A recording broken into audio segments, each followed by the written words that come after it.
I found out my parents were paying my sister to spy on me, so I fed her completely false info.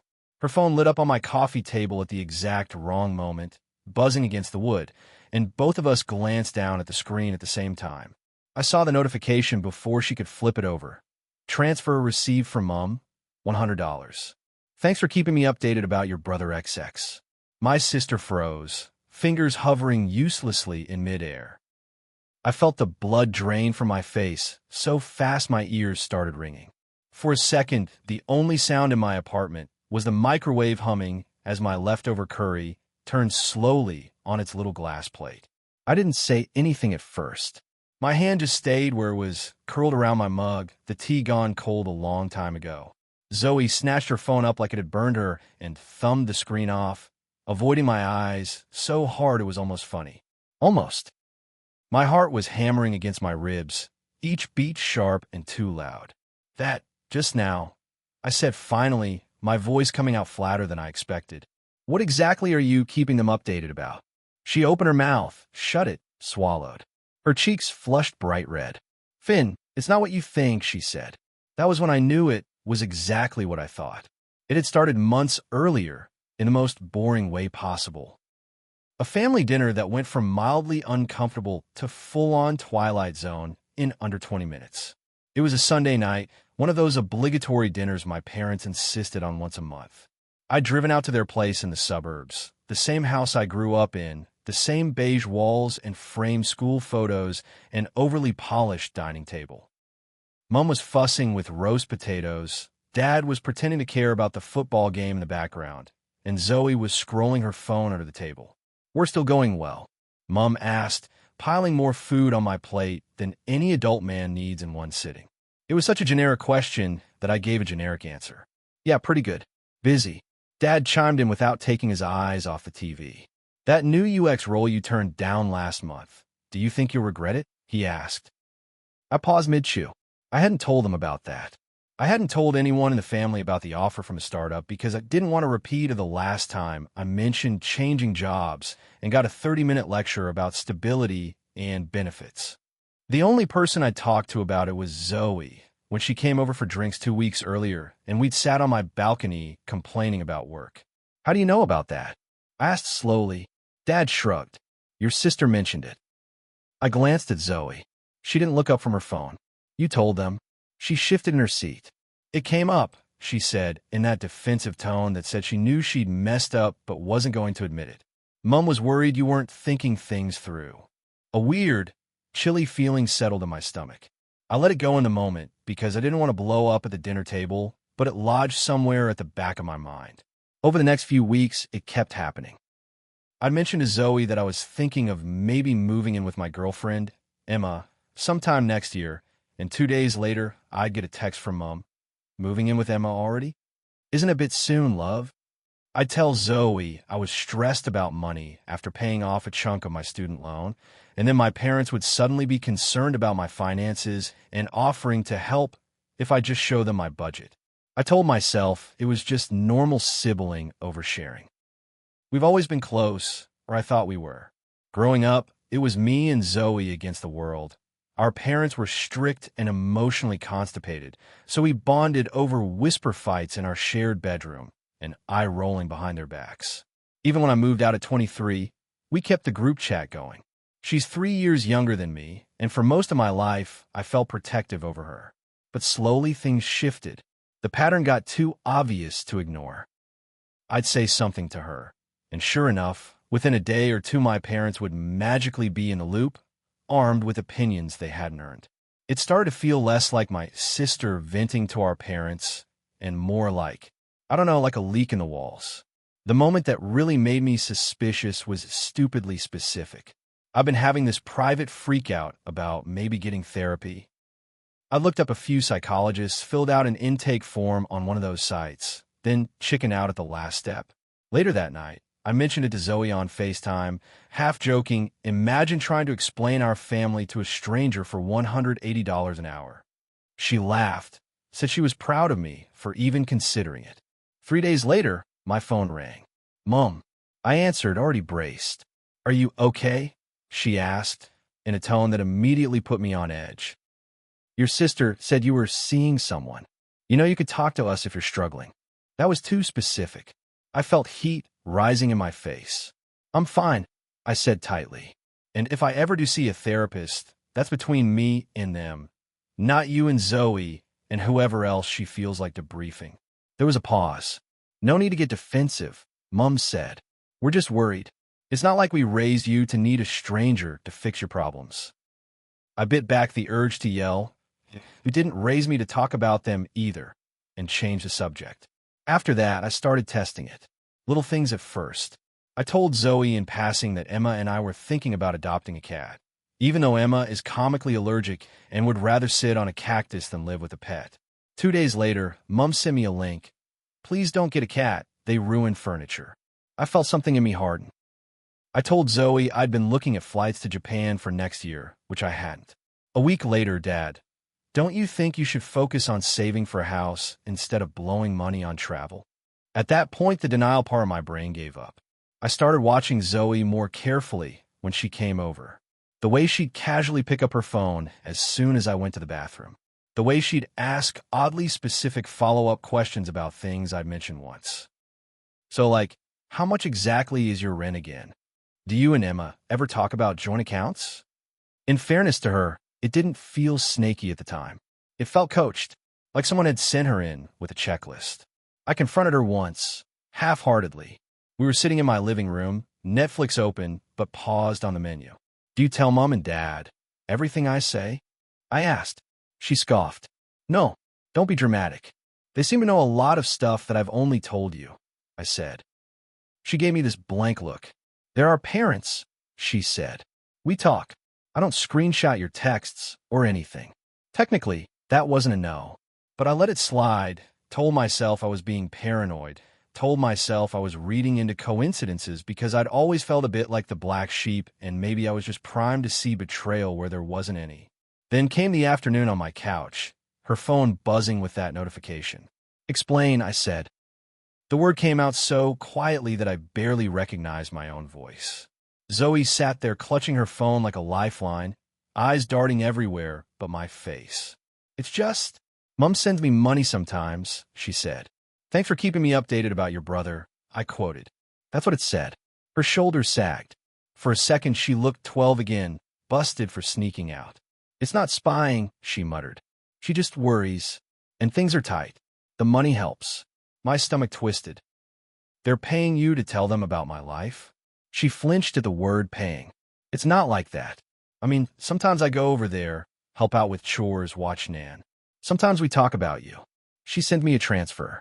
It's not like a formal thing. I stood up because sitting felt impossible. The room suddenly felt too small. How long? She stared at the rug. A while, she said. Define a while, Zoe. She swallowed. Since you moved out, she said. Since you started dating Emma. I actually laughed then, a short, ugly sound that made her flinch. So 3 years? 3 years of you feeding them every detail about my life for what? $100 here and there. Her eyes flashed. You don't get it, she snapped. They barely help me with anything. I'm still at home. Remember? I pay board, I pay my own bills, I buy half the groceries. I can't just say no when they ask questions. And I didn't tell them everything. You told them enough, I said. My throat felt tight.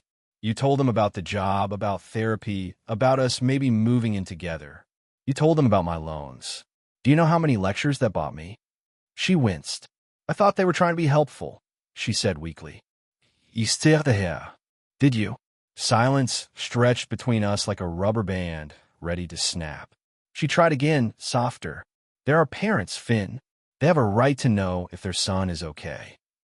They have a right to ask me, I said. Not by the information from you, behind my back, like I'm some subscription service. Her face crumpled. I needed the money, she whispered. You don't know what it's like living there. It's constant. They're on my case about everything. Sometimes the only way to get them off my back is to talk about you instead. That landed like a punch, because a part of me knew it was probably true.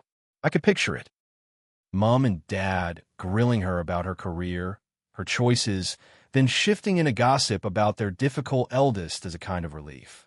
I also knew she was 23, an adult, capable of saying no, and choosing what lines she wouldn't cross. And she'd stepped right over mine for a series of cash transfers and less pressure at home. I felt anger and pity and this bone-deep tiredness all at once. "Get out," I said. Her head snapped up. "What?" "I need you to leave," I said, forcing the words out calmly. "Right now, I need space to think. I can't. I can't even look at you properly." She started crying then, full on, mascara running. "Please don't be like this," she said, standing. "They'll be furious at me if they know you know. I'll be stuck there. They'll cut me off." That's not my problem," I said. It sounded harsh, and maybe it was, but my chest felt like it was filled with wet concrete. "You made a choice. I'm making one too." She grabbed her bag and left without slamming the door, which somehow hurt more. For the next week, I didn't answer any calls from my parents. I muted the family group chat. I went to work, pretended to care about icon spacing and user flows, came home, and lay on my couch staring at the ceiling, replaying every conversation I'd had with Zoe in the last 3 years. Every "you can tell me anything," every "this stays between us," all of it tainted now. Emma noticed, obviously. She's not oblivious. One night, she found me sitting on the kitchen floor at 11 p.m., eating cereal out of the box because apparently emotional devastation reverts me to student habits. She sat down opposite me, crossed her legs, and waited until I looked up. "Want to tell me why you've turned into a ghost this week?" she asked gently. I told her everything. The creeping suspicions, the notification, the confrontation. My voice shook more than I wanted it to. Emma listened with that quiet focus she has, the kind that makes you feel like you're the only person in the world. When I finished, she said, "That's really messed up." I laughed bitterly. "Yeah, that's one word for it. Do you want to cut them off?" she asked. No pressure in her voice, just a question. I stared at the fridge. "I don't know," I said. "Part of me wants to block all 3 of them and start over in a different city. Part of me feels guilty for even being mad because, they paid for my braces or whatever." I rubbed my eyes. "And part of me is just curious how far they go if they think I don't know." She tilted her head. "What do you mean?" I said slowly, feeling the shape of the idea forming as I spoke. If they want information so badly, they're willing to pay Zoe like she's an informant. What happens if the info they get is wrong? She raised an eyebrow. "You're talking about feeding them fake intel?" "Maybe," I said. "Is that sociopathic?" She considered this. "Honestly," she said, "it sounds like self-defense with a dash of petty. I'm not going to stop you." The more I thought about it, the more it appealed to the part of me that was tired of playing defense. Cutoffs are clean, but nuclear. My parents are the type to turn me into the villain in every extended family story if I went full no contact. This felt more surgical. If they wanted to treat my life like gossip currency, fine. I'd tank the market. I didn't tell Zoe I knew exactly what I was doing. I unmuted the group chat, but didn't say anything. I let a few days go by. She texted me separately a few times. "Please talk to me. I'm so sorry. Are you okay?" I didn't respond. I watched the typing bubbles come and go. Then, one Saturday afternoon, she showed up at my apartment unannounced. I almost didn't open the door. But curiosity and 26 years of being the older brother made me undo the chain. She looked awful. Dark circles, hair in a messy bun that hadn't been cute for about 3 days, hoodie and leggings. "I know you don't want to see me," she said before I could say anything. I need to fix this." I let her in. We sat on opposite ends of the couch. She apologized. Properly this time. No excuses, no but. She said she'd known it was wrong and had kept doing it anyway, because it was easier. She said she told Mom she was uncomfortable sharing so much, and Mom had brushed it off, said she was being dramatic, that it's family. She said the money had become this gross, unspoken thing between them that she hated and needed and resented. I believed that she felt bad. I also knew that feeling bad after the fact doesn't erase the choice. "I'm not ready to forgive you," I said. "I don't know when I will be." She nodded, eyes shiny. "I get that," she whispered. "But," I added, "if you're going to keep talking to them about me, and let's be real, some of that is inevitable. I need you to understand something." She sniffed. "What?" "Everything I tell you from now on," I said, "I'll assume you're repeating. Which means you can only share what I'm okay with them knowing." She winced. "So, You're never going to tell me anything real again? I held her gaze. Not if it could be weaponized. There it was. The tiniest shift in her eyes. That flicker of guilt mixed with relief that she wouldn't have to decide anymore. That's fair, she said hoarsely. She left an hour later, after we'd talked in circles about childhood and pressure and money. I didn't absolve her. She didn't ask me to. And then Operation False Feed started. I eased into it. I didn't want to do anything that could actually hurt me if it got out. No fake crimes, or fake affairs, or whatever. Just misdirections. First, I told Zoe that Emma and I had put down a deposit on a wedding venue. We hadn't. We've talked about maybe getting married someday, but we're both allergic to weddings that cost as much as a small house deposit. Sure enough, 2 days later my phone rang. Mom, why didn't you tell us? She demanded. No quiero. Tell you what, I asked innocently, putting her on speaker and mouthing watch this to Emma across the room. That you and Emma booked a venue, Mom said. I could hear plates clinking in the background. She was probably cooking and rehearsing her outrage at the same time. Do we not get any say? Or at least a chance to look at the place? I bit the inside of my cheek to keep from laughing. Who told you that? Your sister, she said, like that was the most normal thing in the world. She said you showed her photos. Oh, I said. Yeah, we looked at some places online. No deposits. Nothing booked. Must have been a misunderstanding. I let the word hang. She backpedaled a little. Oh, well. She made it sound like you decided. Still, you know we'd like to be involved. I let her ramble, half listening, feeling this bizarre sense of satisfaction. Next, I told Zoe that my company was opening a branch in Brisbane and I was seriously considering transferring interstate for a couple of years. In reality, my company is hemorrhaging money and lucky to keep one office open. A week later, Dad called. Is it true you're running off to Brisbane? He asked, trying to sound jokey and failing. What did you hear that? I asked, even though I knew. Zoe mentioned it, he said. I sighed theatrically. She must have misunderstood again. There was an all-staff email about potential opportunities, but nothing concrete. I said it'd be interesting. That's all. He grunted. Well, don't do anything rash. Don't worry, I said. If anything real comes up, you'll hear it from me. It was almost fun, forcing him to confront the fact that his intel was unreliable. Then I got a bit bolder. I told Zoe that I'd started seeing a really intense couples therapist with Emma because we were having serious issues. I stressed that I didn't want to worry Mom and Dad because they always overreact. This one I felt slightly guilty about because it made Emma look bad by implication, so I cleared it with her first. She snorted. If it makes your parents back off asking when we're giving them grandkids, I'm all for it, she said. As expected, within days my mother sent a long text. Your sister said you and Emma are struggling. I knew this would happen. Living together before marriage never works. Maybe you should consider some time apart. You know the door is always open here. I let that one sit for a full day before replying, partly because I was busy, partly because I wanted her to stew. Then I wrote, Zoe has it wrong. Emma and I are fine. Really happy, actually. If we ever need advice, we'll ask. Please don't make decisions based on secondhand information. She called immediately, flustered, trying to backpedal. I just worry, darling. Then worry about what I actually tell you, I said. Not what you pay Zoe to pass on. Silence. Then, in a very small voice, she told you. She didn't have to, I said. Your bank app did. I didn't go into details. Let her imagine the worst. Things escalated after that.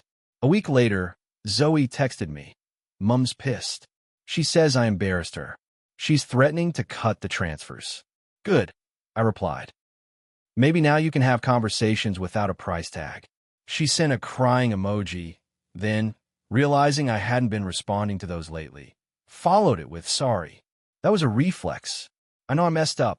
Meanwhile, the stream of unsolicited advice from my parents slowed to a trickle. It was like they'd finally realized that their information pipeline was contaminated. When they did call, they were weirdly cautious, asking more open questions, fewer interrogations. How are things? Instead of, is it true you're doing X? The real test came at a family barbecue. We were all there.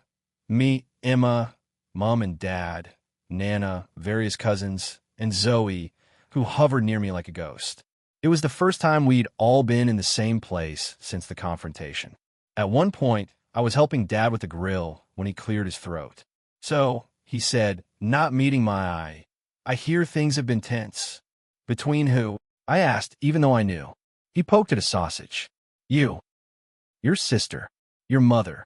This whole spying nonsense." He said the word spying like it tasted sour. I wiped my hands on tea towel. "If you don't want to be accused of spying, don't pay someone to report back on their sibling," I said evenly. He flinched slightly. "We were just worried, Finn," he said. "You never tell us anything. You shut us out." I laughed quietly. "I wonder why." He sighed, finally looking at me. "We thought maybe if we checked in with Zoe, we have some idea how you were really doing. We didn't realize it would feel like betrayal to you." "Did you really not realize," I asked, "that going behind my back instead of just saying, 'Hey, we're worried,' might be a problem?" He opened his mouth, closed it, then shook his head. "We're not good at this," he admitted. It might have been the most honest thing he'd said to me in years. I felt some of the rigid anger in my chest loosen. "I know," I said. "But that's not an excuse. If you want to know something, ask me. If I say no, accept it. Don't try to work around me like I'm some teenager sneaking cigarettes." Behind us, I could hear Emma laughing with my cousin over something. Zoe was at the picnic table, picking at a salad, pretending not to listen to us, but failing. "What about Zoe?" Dad asked. "Are you two?" "We're figuring it out," I said. That was true. Later, Zoe found me by the fridge grabbing beers. "So," she said, twisting the cap off hers a little too aggressively, "how's Project Fake News going?" I choked on my swig. "What?" She smirked weakly. "You think I didn't notice? Suddenly you're apparently moving interstate, getting married, breaking up, going to therapy, all in the space of a month." "I'm not stupid, Finn." I shrugged. "Maybe I just have a rich inner life." She rolled her eyes. Then her face grew serious. "They stopped paying me, she said. Mom says she doesn't trust my judgment anymore." "Welcome to my world," I said, but there was no heat in it. She took a breath. "I told them I wouldn't give them updates, even if they paid me," she said. "I told them if they wanted to know something, they could ring you like actual adults." Mom cried. Dad went quiet. It was a lot. A genuine apology is one thing. Taking a hit for changing the behavior is another. That mattered. "Thank you," I said. She shrugged, eyes bright. "I should have done it ages ago." She hesitated. "Do you still want to mess with them a bit?" I raised an eyebrow. "Thought you were tired of being in the middle." "I am," she said. "But if I'm going to be in the room when they start speculating, I'd rather the story be Finn is eloping to Vegas with Emma and a rescue dog than whatever disaster they invent." I laughed, really laughed for the first time in weeks. "We can workshop some scripts," I said. The truth is, the revenge stopped being the point a while ago. Feeding them lies started as a way to make them feel how distorted and intrusive their approach had been, but it evolved into something else, a boundary with teeth. A reminder that access to my life is earned, not bought, and that if they insist on going through third parties, they're going to get distorted nonsense. The surprising side effect is that, slowly, they've started coming to me directly. Mom will call and say, "So, how are you really?" and actually listen when I say, "I'm fine," or "work sucks," without immediately fact-checking via Zoe. Dad has, on more than one occasion, said, "I heard from your sister that X, but I figured I should ask you instead of assuming." Progress in our family looks like that. As for Zoe, we're rebuilding. I don't tell her everything anymore. That blind, easy trust is gone, and I don't know if it will ever come back fully. But she's also the only one who truly gets what it's like to be raised by our parents, and she's tried to untangle herself from their patterns too. Sometimes we joke about this spy stipend like it's a bad job she got fired from. Sometimes I still feel a sting when I remember how long it went on. The other day, she came over with Thai food and, out of nowhere, handed me a crumpled envelope. "What's this?" I asked. "My last payment from Mom," she said. "From before everything blew up." I never touched it. I was going to give it to you ages ago, but anyway, I figured if anyone deserved to decide what to do with it, it's you. Inside was a folded printout of a bank transfer receipt for $300. The description, "For looking out for your brother. Love, Mom." I stared at it, then tore it in half, then in half again, until it was confetti on my coffee table. It felt oddly cathartic. Want to order dessert with the symbolic blood money? Zoe asked, half joking. I snorted. Yeah, I said. Let's do that. So that's where we are. My parents no longer run an informal intelligence operation about my life. My sister is out of the spy game. I got to watch them flail in confusion as their once reliable source started producing garbage, and I'm not going to pretend that wasn't satisfying. But the real win, if there is one, isn't the revenge. It's that I finally stopped accepting the idea that my privacy is something my family gets to vote on. If they want to know something about me, they can ask. If I don't want to tell them, they don't get to buy the answer from someone else. And if they try, well, the next update might just be that Emma and I are moving to Tokyo with our 3 imaginary cats and a kombucha brewery.